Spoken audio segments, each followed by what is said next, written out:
Guys आज के इस वीडियो में आप इंटरेस्टिंग क्या सीखोगे। Ground breaking, fraternity, sombre, all over, walking on, linger, valentine, quibble, trample और भी बहुत सारे फ्रेजेस, वोकैबुलरी वर्ड्स और इडियम सीखेंगे। तो वीडियो को लास्ट तक जरूर देखिएगा। तो चलिए गाइस फटाफट से वीडियो को स्टार्ट करते हैं।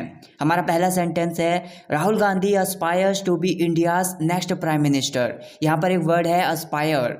ये एक वर्ब है। इसका मतलब होता है किसी चीज को पाने की तीव्र इच्छा या फिर कुछ बनने की तीव्र इच्छा या फिर उसकी अभिलाषा होना। तो यहाँ पर ये बोला जा रहा है कि जो राहुल गांधी हैं वो अगले प्राइम मिनिस्टर बनने की उनकी तीव्र इच्छा है या फिर बहुत ज़्यादा उनकी अभिलाषा है कि वो अगले प्राइम मिनिस्टर बन जाएं। Rahul Gandhi aspires to be India's next prime minister. Next line is don't trample on the grass when you play in the garden. यहाँ पर ट्रैम्पल एक वर्ब है। इसका मतलब होता है किसी चीज़ को कुचल देना या फिर किसी चीज़ को रौंद देना अच्छे तरीके से। तो यहाँ पर बोला जा रहा है कि मतलब जब तुम गार्डन में खेलोगे तो उस टाइम पर घास को अच्छे तरीके से कुचल मत देना या फिर अच्छे तरीके से रौंद मत देना या फिर घास पर मत खेलना, क्योंकि घास पर खेलोगे तो घास को कुचल दोगे आप। Don't trample on the grass when you play in the garden. अगली लाइन है हमारी thousands of lives are at stake in Joshimath. यहाँ पर एट स्टेक एक फ्रेज है। इसका मतलब होता है कि कुछ है जो खतरे में है या फिर कुछ है जो जोखिम में है। यहाँ पर ये बोला जा रहा है कि हजारों की तादाद में जो जिंदगियां हैं या फिर हजारों की तादाद में जो जान है वो जोशीमठ में जोखिम में है या फिर जोशीमठ में खतरे में है। Thousands of lives are at stake in Joshimath. अगली लाइन है there is YouTube fraternity in my city. Fraternity ये एक नाउन है। इसका मतलब होता है एक ग्रुप के ऐसे लोग जिनका किसी चीज़ को लेकर सेम इंटरेस्ट होता है या फिर एक ही काम में बहुत ज़्यादा इंटरेस्ट होता है या फिर एक ही काम से जुड़े हुए होते हैं। मतलब मेरे शहर में बहुत सारे ऐसे लोग हैं जिनका इंटरेस्ट यूट्यूब में है या फिर सेम इंटरेस्ट है जिनका, तो वो यूट्यूब पर काम करते हैं। एक ही ग्रुप के लोग हैं। There is YouTube fraternity in my city. Next line is his latest movie is interesting but not groundbreaking. यहाँ पर groundbreaking एक एडजेक्टिव है। इसका मतलब होता है कि कुछ है जो बहुत ज़्यादा नया है या फिर बिल्कुल पूरी तरीके से नया है। किसी चीज़ में बहुत ज़्यादा बदलाव है तो उसकी वजह से नया है, तो ऐसे बोल सकते हैं। मतलब उसकी जो नई मूवी है वो इंटरेस्टिंग तो है, रुचिकर तो है, लेकिन बहुत ज़्यादा बदलाव नहीं है या फिर बिल्कुल भी उसमें कुछ भी नया नहीं है। His latest movie is interesting but not groundbreaking. If possible एक फ्रेज है। इसका मतलब होता है अगर हो सके तो। If possible try to come back early, मतलब अगर हो सके तो जल्दी वापस आने की कोशिश करना। If possible try to come back early. Next line is her eyes lingered on my face. यहाँ पर लिंगर एक वर्ब है। इसका मतलब होता है किसी जगह पर लंबे समय तक रुके रहना या फिर कोई काम लंबे समय तक करते रहना, या फिर एक अलग सेंस में भी इसका यूज़ कर सकते हैं कि किसी पर्सन को या फिर किसी चीज़ को लंबे समय तक देखते रहना, लंबे समय तक घूरते रहना। तो यहाँ पर ये बोला जा रहा है कि उसकी आंखें मेरे चेहरे को लंबे समय तक घूरती रहीं, या फिर किसी लड़की के बारे में बात करते हुए आप ऐसा कह रहे हैं कि वो लड़की मुझे लंबे समय तक घूर रही थी या फिर मेरे चेहरे को लंबे समय तक घूर रही थी। Her eyes lingered on my face. Next line is they met with a mishap on the way home. यहाँ पर मिसहैप एक नाउन है। इसका मतलब होता है हल्की सी दुर्घटना या फिर छोटी सी दुर्घटना बोल सकते हैं, बहुत ज़्यादा सीरियस एक्सीडेंट नहीं। तो यहाँ पर ये बोला जा रहा है कि घर वापस आते समय या फिर घर के रास्ते में ही उनका एक छोटा सा एक्सीडेंट हो गया या फिर उनके साथ एक ऐसी दुर्घटना हो गई जो बहुत ज़्यादा छोटी थी, मतलब मामूली सी दुर्घटना हो गई उनके साथ। They met with a mishap on the way home. Next one is he sneaked out of the classroom without teacher noticing him. यहाँ पर sneak out एक फ्रेजल वर्ब है। इसका मतलब होता है चोरी छिपे किसी जगह को छोड़ देना या फिर कहीं से छिपकर निकल जाना। मतलब वो कक्षा से बाहर चोरी छिपे निकल गया और टीचर ने भी उसको नोटिस नहीं किया, टीचर ने भी उस पर ध्यान नहीं दिया। He sneaked out of the classroom without teacher noticing him. There should be willingness to learn speaking English. मतलब यहाँ पर एक वर्ड है willingness, एक नाउन है। इसका मतलब होता है किसी काम को करने की अपने मन से इच्छा या फिर स्वेच्छा बोल सकते हो।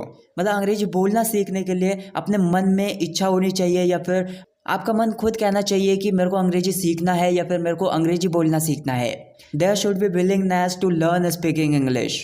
She left me in somber mood. Sombre एक एडजेक्टिव है। इसका मतलब होता है कि कोई पर्सन है जो उदास है या फिर किसी चीज़ को लेकर बहुत ज़्यादा दुखी है, गंभीर है। मतलब उदासी भरे मूड के साथ वो मुझे छोड़कर चली गई या फिर जब मुझे वो छोड़कर जा रही थी तो वो बहुत ज़्यादा दुखी थी या फिर बहुत ज़्यादा उदास थी किसी चीज़ को लेकर। उस टाइम पर वो मुझे छोड़कर चली गई। She left me in sombre mood, don't walk in on, I am already exhausted. यहाँ पर वॉक इन ऑन एक फ्रेजल वर्ब होती है। इसका मतलब होता है कि किसी पर्सन को बहुत ज़्यादा परेशान कर देना कुछ करके, या फिर किसी भी तरीके से किसी पर्सन को बहुत ज़्यादा परेशान कर देना। एग्जॉस्टेड एक एडजेक्टिव है। इसका मतलब होता है कि कोई पर्सन है वो बहुत ज़्यादा थका हुआ है या फिर बहुत ज़्यादा थकान से भरा हुआ है।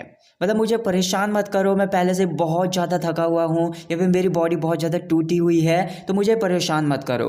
Don't walk in on, I am already exhausted. I am sorry to have walked in on your conversation. मतलब आपकी बातचीत के बीच में बाधा डालने के लिए या फिर आपकी बातचीत के बीच में आपको परेशान करने के लिए मुझे खेद है, या फिर मुझे माफ़ कर देना, या फिर मुझे बहुत ज़्यादा दुख है। I am sorry to have walked in on your conversation.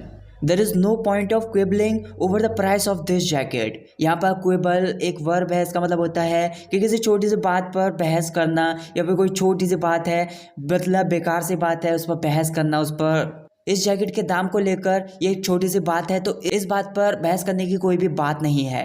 There is no point of quibbling over the price of this jacket. Call the police, somebody has made off with my bike. यहाँ पर make off with something simply एक phrasal verb है। इसका मतलब होता है किसी चीज़ को चुरा लेना या फिर किसी चीज़ की चोरी कर लेना। तो यहाँ पर ये बोले जा रहे हैं कि पुलिस को बुलाओ, किसी ने मेरी बाइक की चोरी कर ली है या फिर किसी ने मेरी बाइक चुरा ली है।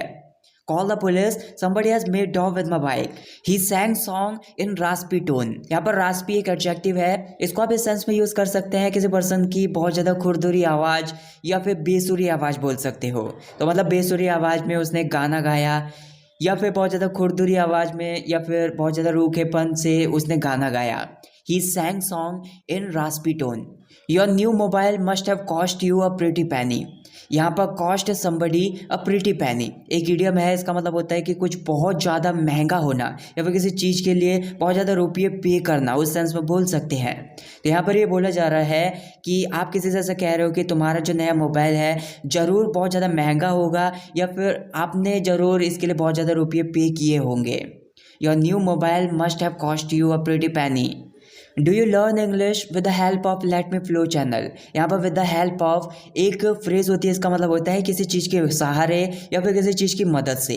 तो यहाँ पर ये बोला जा रहा है कि क्या आप लेट मी फ्लो चैनल के सहारे या फिर क्या आप लेट मी फ्लो चैनल की मदद से अंग्रेजी सीखते हो। Do you learn English with the help of Let Me Flow channel. She gave me a sour look. सार बेसिकली ये एक एडजेक्टिव है। इसका मतलब होता है कि कुछ है जो बहुत ज़्यादा खट्टा है, मतलब नींबू जैसा खट्टा है।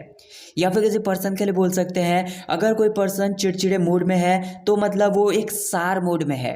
तो यहाँ पर ये बोला जा रहा है कि उसने एक बहुत ज़्यादा चिड़चिड़े मूड के साथ मुझे देखा। She gave me a sour look. Can you finish this work well in time. यहाँ पर वेल इन टाइम एक फ्रेज है। इसका मतलब होता है कि समय पर बहुत अच्छी तरीके से या फिर पूरे अच्छे तरीके से किसी काम को करना समय पर। तो यहाँ पर इसका मतलब ये होगा कि क्या आप इस काम को समय पर अच्छे तरीके से ख़त्म कर सकते हो। Can you finish this work well in time.